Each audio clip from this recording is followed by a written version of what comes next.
I pretended I was going to jail to see which family members would raise my daughter. 2 years ago, my wife died in a car accident. One drunk driver, one phone call at 2 a.m. And suddenly I was a single father raising a 6-year-old girl who still slept holding her mom's scarf. My family acted supportive at first. My sister posted long Facebook paragraphs about families sticking together. My parents told everyone at church they were helping me through the hardest time of my life. But behind closed doors, nobody actually showed up. Every time I needed help watching my daughter Lily, there was always an excuse. Too busy, too tired, maybe next weekend.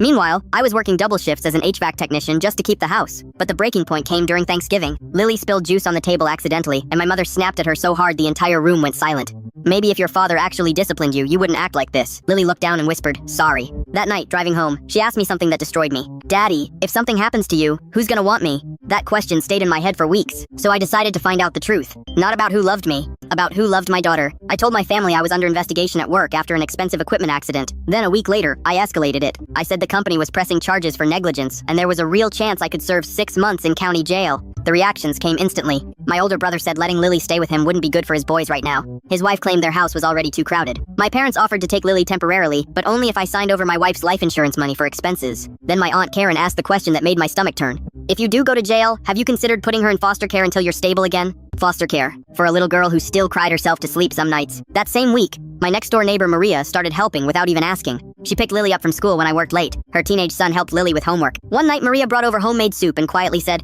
"Your daughter shouldn't feel scared right now." Then Lily's teacher called me after school one afternoon. "She's been anxious lately," she said gently.